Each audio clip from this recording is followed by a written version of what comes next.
ശാന്തി, നിന്റെ അസുഖം മാറിയതിൽ എനിക്ക് സന്തോഷമുണ്ട്. പക്ഷെ നിന്റെ ഈ കൂട്ടുകെട്ട് നിങ്ങൾക്ക് ഇഷ്ടപ്പെട്ടില്ല അല്ലേ? ഇല്ല. നാട്ടിൽ നിന്ന് ഒരു സ്ത്രീയെ വെട്ടിക്കൊന്ന് ഒളിച്ചോടി വന്നവനാണ്. I don't want to hear you. എനിക്ക് നിങ്ങളുടെ ഉപദേശം ആവശ്യമില്ല. നിങ്ങൾ പറയുന്നത് വിശ്വസിക്കാൻ ഞാൻ അത്ര വിട്ടുമല്ല. എന്നെ വിശ്വസിക്കണ്ട. എന്നാൽ ഈ വാർത്ത സമയം കിട്ടുമ്പോൾ വായിച്ചു നോക്കൂ.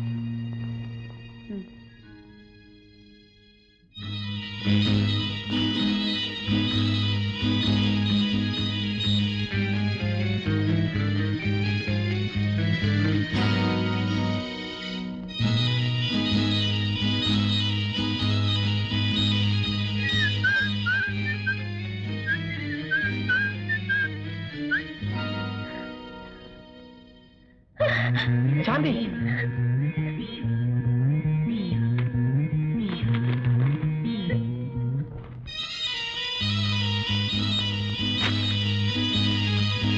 രാമണി, രാമണി. ഓ, ഇപ്പൊ ഞാൻ വിളിച്ചാൽ വിളി കേൾക്കില്ലല്ലോ. നിങ്ങൾ മനുഷ്യ സ്ത്രീയോ വിചാരിച്ചോ? രാമണി, ആ പാവം പെൺകുട്ടി നശിപ്പിക്കാൻ വേണ്ടി നിങ്ങൾ ചെയ്തത്. രാമണി, ഞാനൊരു കൊലപാതകമാണ് ധരിപ്പിച്ചതെന്ന് മാത്രം നിങ്ങൾ ജയിക്കാൻ പോകുന്നില്ല. ഇല്ല, നിങ്ങൾ ഒരിക്കലും ജയിക്കാൻ പോകുന്നില്ല. തോറ്റാലും നിങ്ങൾ തമ്മിലുള്ള ബന്ധം തുടരാൻ ഞാൻ അനുവദിക്കില്ല. ഒരിക്കൽ എന്നിൽ ഉറങ്ങിക്കിടന്ന മൃഗത്തെ തൊട്ടുണർത്തിയവനാണ് നീ. പിന്നീട് പലപ്പോഴായി ആ ഓർമ്മ വളർന്നപ്പോൾ ഞാൻ എന്നെ തന്നെ നിയന്ത്രിക്കുകയായിരുന്നു. നിങ്ങൾ തമ്മിലുള്ള ബന്ധം എനിക്ക് സഹിക്കാനാവില്ല രാമുണ്ണി. തെറ്റായ ആ ബന്ധം തുടരാതിരിക്കാൻ നിന്റെ പൂർവ്വകഥ എനിക്ക് അവളോട് പറയേണ്ടി വന്നു. ഇതിൽ രാമുണ്ണി എന്നെ കുറ്റപ്പെടുത്തരുത്. കുറ്റം ചെയ്തവൻ ഞാനാണ്. അതിന്റെ പേരിൽ എന്നോട് പിടിച്ചു നിർത്തിയിരിക്കുന്നത്. സ്നേഹം കൊണ്ട് ജയിക്കാൻ കഴിയാത്തിടത്ത് ഭീഷണി ആയുധമാക്കേണ്ടി വന്നു. ആ കഥ മറന്നേക്കൂ.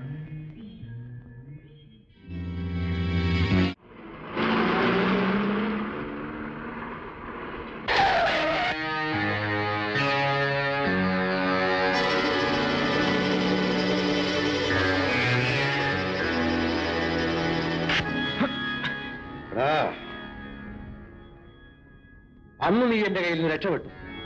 പകരം നിന്നെ എനിക്ക് എന്ത് വേണമെങ്കിലും ചെയ്യാം. കുത്തിക്കൊല്ലാം, വെടിവെച്ച് വീഴ്ത്താം, കൈകാലുകൾ ഒടിച്ച് തെരുവിലെറിയാം. അങ്ങനെ ചെയ്താൽ ആ ജയന്തിയെ സഹായിക്കാവും ഫലം. നീ നശിക്കേണ്ടത് അവരുടെ ആവശ്യമാണ്. പരസ്പരം തല്ലി മരിക്കാറല്ലേ ബോധപൂർവം നമ്മെ പടയ്ക്കുന്നത്. നീ ഒരു പാവമാണെന്ന് ഞങ്ങൾക്കറിയാം.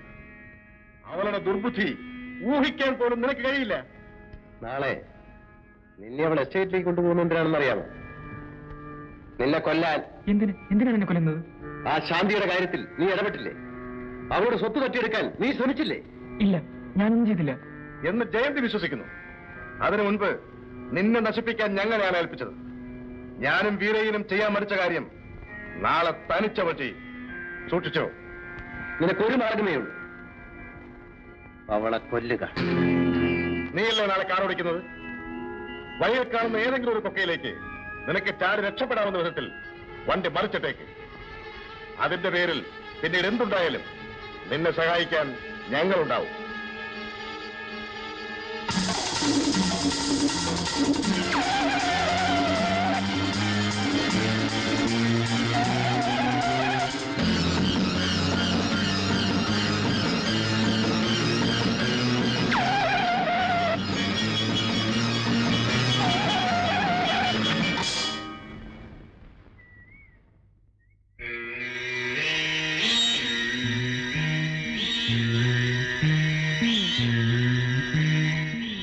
എന്താ നിർത്തിക്കളഞ്ഞത്?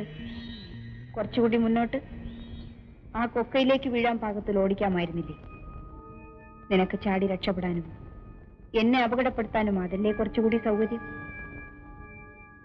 അങ്ങനെ എന്റെ രാജഗോപാലിനെ ഉപദേശിച്ചത്? അല്ലാതെയും എനിക്ക് നിങ്ങളെ കൊല്ലാൻ കഴിയും. രാമുണ്ണിക്ക് തോക്ക് ഉപയോഗിക്കാൻ അറിയാമോ? എനിക്കതിന്റെ ആവശ്യമില്ല. പിന്നെന്തിനാണത് പിടിച്ചു പറ്റിയത്? വെടികൊണ്ടുകൊണ്ട് ചാവാൻ എനിക്കിഷ്ടമല്ല. നിന്നെ കൊല്ലാനല്ല, എന്റെ സ്വയരക്ഷയ്ക്ക് വേണ്ടിയാണ് ഞാനിതെടുത്തത്. ശാന്തിയെ കൊല്ലാക്കൊല ചെയ്തതും അവളുടെ അച്ഛനെ കൊന്നതും അതുപോലെ നിങ്ങൾ ചെയ്ത മുഴുവൻ പാപങ്ങളും സ്വന്തം രക്ഷയ്ക്ക് വേണ്ടിയായിരുന്നില്ലേ? ഞാൻ ചെയ്ത പാപങ്ങളുടെ കഥ രാമുണ്ണിക്ക് അറിയില്ല. എന്നോട് ഏറ്റു പറയാൻ ഞാൻ പലപ്പോഴും ഒരുങ്ങിയതായിരുന്നു. എന്തിന്? എന്റെ നിരപരാധിത്വം ബോധ്യപ്പെടുത്താനല്ല, മരിക്കുന്നതിന് മുമ്പ് ആരെങ്കിലും അത് കേൾപ്പിക്കണം. എന്റെ മനസ്സമാധാനത്തിന് വേണ്ടി. ജയന്തി ആരായിരുന്നുവെന്ന് ഒരാളെങ്കിലും അറിഞ്ഞിരിക്കണം. രാമുണ്ണിയെ പോലെ ഞാനും ഒരു ഉൾനാടൻ ഗ്രാമത്തിലാണ് ജനിച്ചത്. അന്തസ്സും ആഭിജാത്യമുള്ള ഒരു തറവാട്ടിൽ. അച്ഛൻ നേരത്തെ മരിച്ചു. കാര്യങ്ങൾ നോക്കിയിരുന്നത് എന്റെ അമ്മാവനായിരുന്നു. ആരാടാ കച്ചിയെല്ലാം വാരി അവിടെ വിതറിയിട്ടത്? എല്ലാത്തിനെയും അടിക്കാൻ എല്ലൊടിക്കും. എങ്ങോട്ടാ ഒരുങ്ങി പുറപ്പാട്? അമ്പലത്തിലേക്ക്. ഈ നേരത്തോ? കുട്ടാ, ജയന്തിയുടെ ജന്മനക്ഷത്രമാണെന്ന് അമ്പലത്തിലൊരു വഴിപാട് ചീട്ടാക്കാനാ നേരത്തെ പോണേ. ശരി ശരി.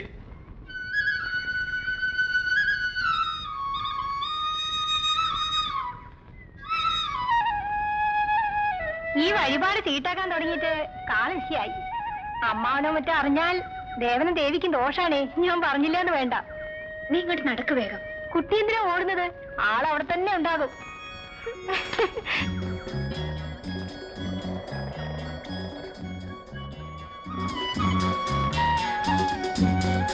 കൊണ്ടുപോയി കൊടുക്ക.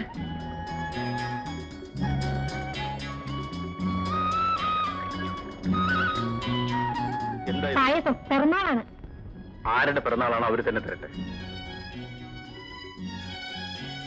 എന്തേ?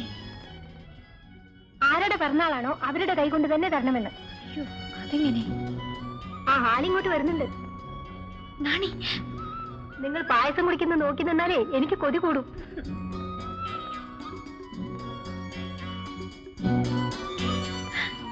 വിടുന്ന്, ആരെങ്കിലും കാണും. വിടുന്ന്. പായസം കഴിക്കും. പായസമല്ലേ എന്റെ വായിലേക്ക് ഒഴിച്ചു തരൂ.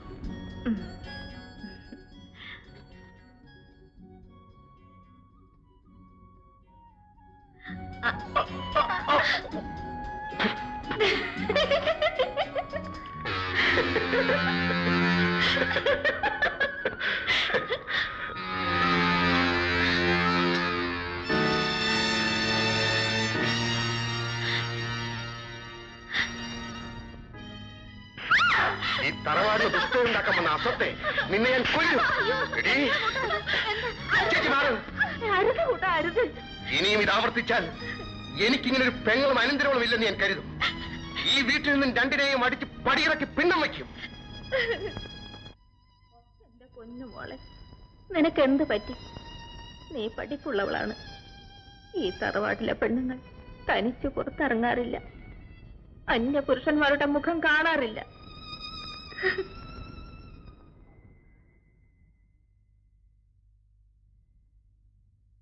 നീ വരില്ലെന്നാ ഞാൻ കരുതിയത്. അമ്മ ഉണർന്നാൽ അന്വേഷിക്കും. എന്തിനാ ഈ സമയത്ത് എന്നോട്? എത്ര നാൾ നമ്മളിങ്ങനെ കഴിയും? ജീവിതകാലം മുഴുവനും. നീ അരികിലില്ലാതെ, നിന്നെ കാണാതെ എനിക്ക് ജീവിക്കാൻ കഴിയില്ല. ഗോപിയേട്ടാ, ജയന്തി, നമുക്ക് എവിടെയെങ്കിലും പോകാം. ഈ നാട് വിട്ട് എവിടെയെങ്കിലും. നിനക്കെന്നെ വിശ്വാസമില്ലേ? ചതിച്ചു മുന്നേ അമ്മാവൻ ആൾക്കാരുമായി വരുന്നു.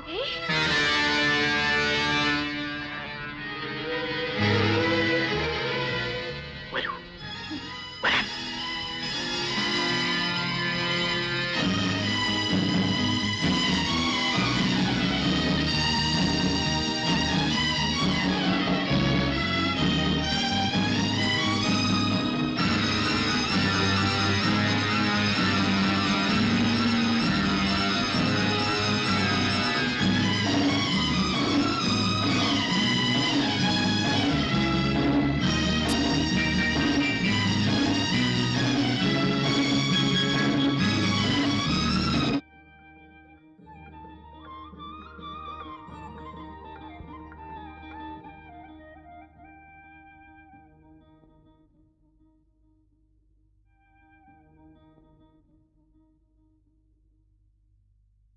ഇവിടുത്തെ സൗകര്യങ്ങൾ ജയന്തിക്ക് ഇഷ്ടപ്പെടുന്നില്ലെന്ന് എനിക്കറിയാം.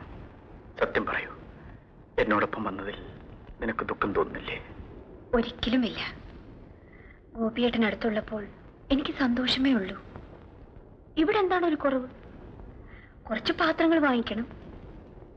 തൽക്കാലം എനിക്ക് 1-2 സാരിയും പിന്നെ ഗോപിയേട്ടനും വേണം. ഇതിനൊക്കെ കാശ് വേണ്ടേ?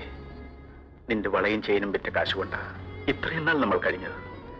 ഇനി എനിക്കൊരു ജോലി കിട്ടാതെ യാതൊരു വഴിയുമില്ല. നാളത്തെ ആഹാരത്തിന് പോലും.